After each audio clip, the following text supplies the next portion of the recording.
कांग्रेस द्वारा मनरेगा का नाम बदलने को लेकर जो हो हल्ला किया जा रहा है वो मात्र एक ड्रामा है। बता दें कि मंडी में नेता विपक्ष और पूर्व मुख्यमंत्री जयराम ठाकुर ने कांग्रेस द्वारा रिज पर जो धरना प्रदर्शन दिया गया था, जिसमें मनरेगा का नाम बदलने को लेकर जो उनकी ओर से ये पूरा विरोध यहाँ पर किया गया, इसको लेकर नेता विपक्ष जयराम ठाकुर ने इसे पूरा ड्रामा बताया है। तो वहीं उन्होंने कहा कि ऐसी कितनी तमाम योजनाएं हैं जो कि इस सुक्खू की सरकार ने व्यवस्था परिवर्तन के नाम पर पूर्व की भाजपा सरकार की तमाम योजनाओं को बंद किया, जिनमें हिमकेयर योजना, सहारा योजना की बात हो, शगुन योजना की बात हो, या फिर वृद्धावस्था पेंशन हो, या फिर स्वावलंबन योजना हो, ऐसी तमाम योजनाएं सुक्खू की सरकार ने जो है वो बंद की है। तो वहीं आपको जानकारी दे दें कि नेता विपक्ष जयराम ठाकुर ने यह भी कहा कि अब ये जो कांग्रेसी है इतनी ओछी राजनीति पर उतर आए हैं कि राष्ट्रपिता महात्मा गांधी के सम्मान में बापू शब्द का इस्तेमाल किया जाता है, लेकिन इसकी तुलना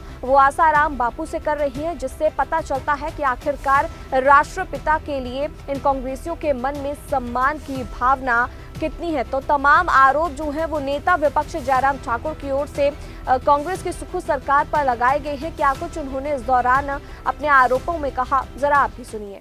मैं हिमाचल के कांग्रेस के लोगों को कहना चाहूँगा, कितनी योजनाएं भारतीय जनता पार्टी की सरकार की आपने बंद कर दी है, कितनी योजनाएं आपने नाम के साथ बदल दी है जो हमारी सरकार ने शुरू की थी, कितनी योजनाएं आपने अपाहिज कर दी हैं, जिसमें बजट आपने बंद कर दिया।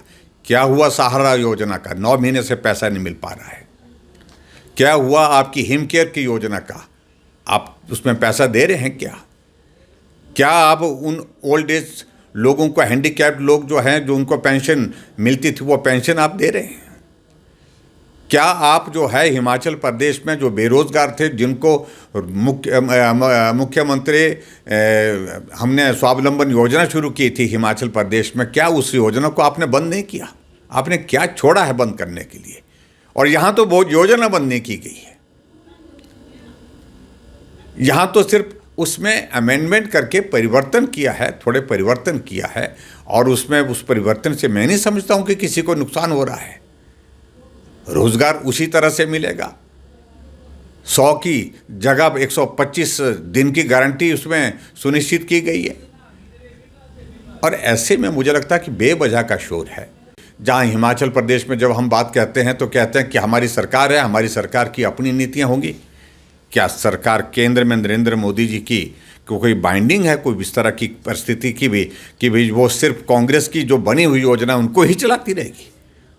समय समय के साथ कुछ अमेंडमेंट्स, कुछ एक परिवर्तन योजनाओं में किए जाते हैं।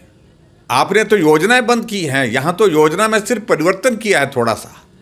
इसलिए बेवजह का शोर है, व्यर्थ का शोर है, जिसका कोई मतलब नहीं। सिर्फ इनको, मैं तो हैरान हुआ एक कांग्रेस का नेता हिमाचल प्रदेश का, बापूजी के नाम को, बापूजी इस देश के अंदर किसी के लिए इस्तेमाल किया जाता है, श्रद्धा आस्था के साथ और सम्मान के साथ किया जाता है। बापूजी सिर्फ और सिर्फ महात्मा गांधी जी को बोला जाता था, और आज भी उनको ही बोला जाता है। और एक नेता कांग्रेस का कह रहा है कि बापू शब्द तो है, आशाराम के साथ भी लगा हुआ है। ये सोच का अंतर देखिए, आप कल्पना करिए किस तरह की सोच कांग्रेस के नेताओं की हो गई है।